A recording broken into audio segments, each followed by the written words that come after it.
Welcome back to another episode of the Flying G Huddle, your inside look into Gladwin football. I'm Casey Campbell. I am your host, and we're pleased to be joined each and every week by Mark Jarsfer, the head coach of Gladwin. How are you?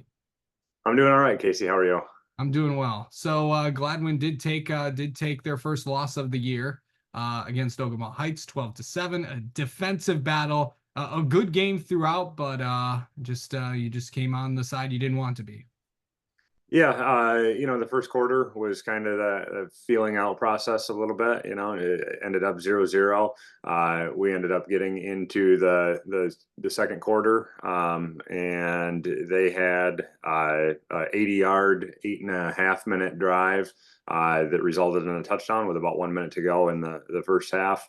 And then, fortunately for us, Trace Corlew was able to return the ensuing kickoff for a touchdown, and we kicked an extra point to take a 7-6 lead.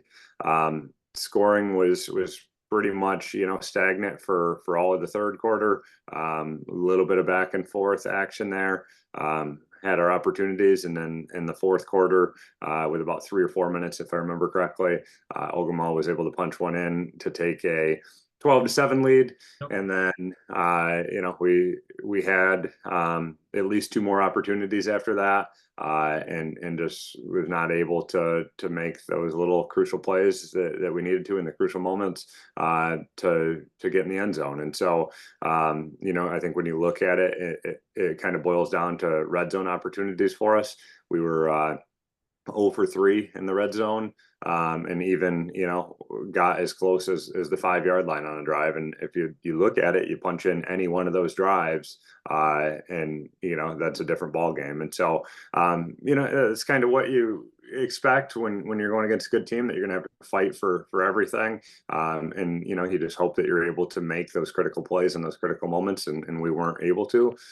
So we'll chalk it up as a learning experience, and definitely make adjustments based on film, and hopefully that we're able to do enough to get into the playoffs here down the stretch, and maybe have another crack at them, likely in a district final.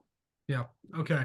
So going into this game, obviously, do you let's I know it's a loss, but as tradition as we started last year, we still award MVPs of the week. Yeah, I would say as an offensive MVP, just looking back on the film, somebody that absolutely left it all on the line, and played their heart out, and is like a true, he's really blossoming into like a true emotional leader, and then kind of a lead by example type guy for us, is Harvey Grove. There was times where he was just putting people on their back, 10 yards down the field, and it certainly wasn't for a lack of his effort. When you look into our lack of offensive success, he was just all out every single play, and really did a nice job on the offensive line. And it's just so crazy to think that he's only a sophomore, and he just continues to grow, and like I said, as a leader and as a playmaker, and we're just really excited for him. So he did a nice job, and certainly, like I said, it wasn't for lack of his effort that we didn't have offensive success. Defensively, a new name that we haven't talked a lot about, I would say Talon Goodwin had a really, really nice game. He wasn't our leading tackler, but he was right up there close, either second or third on tackles. Super aggressive. I want to say he had 8 tackles, and a sack, a big timely sack. And so, he's another player that's coming back off from a major injury last year, and we didn't really know what we were going to get out of him this year. But he's been really good, and done a nice job for us. And so, impact player this last week, and he's our defensive MVP. And then special teams, again, this week, it has to be Trace Corlew. His ability to just return kicks and create for himself, even when he's not getting those opportunities offensively, is really second to none. And so, he's a threat anytime the ball's in his hands, and that was evident again on that kickoff return that gave us the lead going into halftime. So he would be our special teams MVP. Yeah. Okay. So, yeah, it's and also time to take a look at the what's the time for a JV team update? How'd they do this week? Yep. So they also lost this week against Ogama. Had a kind of a very similar game in the first half. Um, as far as it being back and forth and kind of low scoring, and the shoe was kind of on the other foot though. Right before halftime, Ogama was able to take a short little pass where we were kind of in a prevent defense, and they were able to take it all the way down and score right before halftime, which is obviously a momentum builder for them. And just a few missed tackles along the way allowed that to be the case. And so, and then in the second half, things got away from us a little bit more, specifically in the fourth quarter.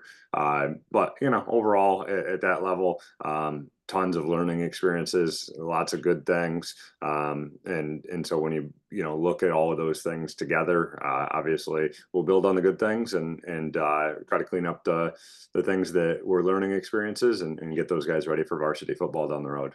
Yep. Middle school football starts did it start last week or did it start this week?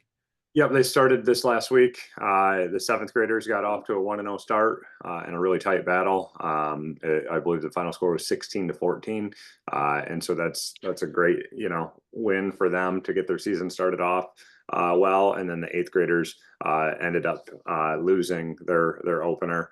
And like I said, at that level, especially wins and losses are not everything.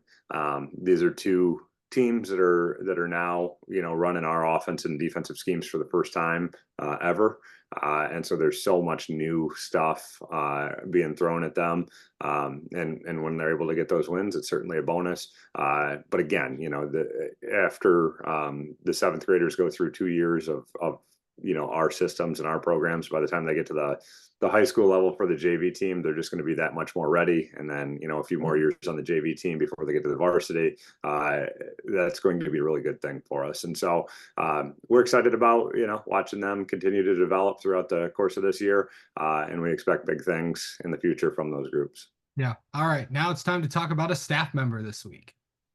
Ooh, a staff member. Let's go with this week. Let's go with we got so many good staff members to talk about. I'll go with Eric Morgan. He's somebody that has been there for a long time.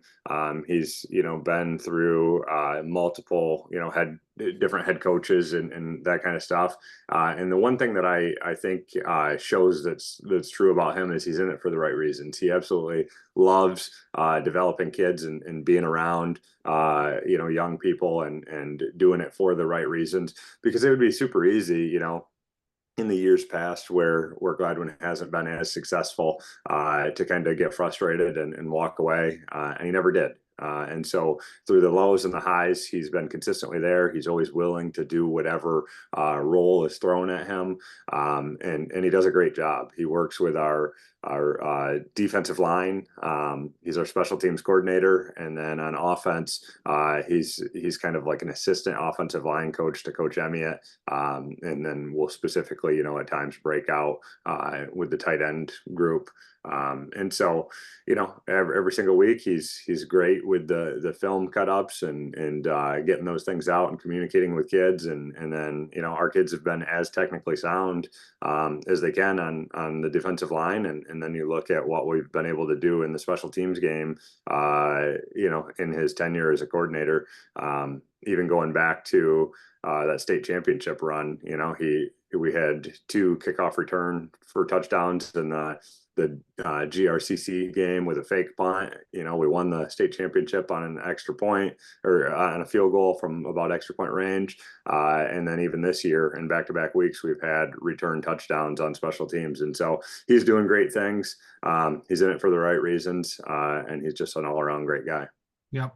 All right. Well, obviously, and now it's time for Gladwin to bounce back this week after a tough loss to Ogama Heights, and it doesn't get any easier from here because obviously Clare is coming into town in week 4. Obviously, a matchup you're very well familiar with. Of course, if you watched this program last year, we highlighted the friendship that you and Claire's coach, Coach Spranger, has that both of you have. Of course, you are also a Claire grad. Kind of talk about this upcoming matchup, because this is a really good team that you guys are facing this week. Yeah, schedule makers did us no favors, right? Going back to back with two very, very good opponents, and sometimes that's just how it goes. And yeah, like you alluded to, obviously a lot of special ties with myself to Claire, and I had spent 12 years there as a coach, and 6 years of playing there, and graduated from there, and still live in Clare, and so it is a special place for me. But at the end of the day, that doesn't mean that we don't want to beat them. Just as bad, if not, more than many other games. And so it's turned into quite a good rivalry for our schools, really, in most sports. It seems like it's always going to be a competitive matchup, regardless of what the sport is.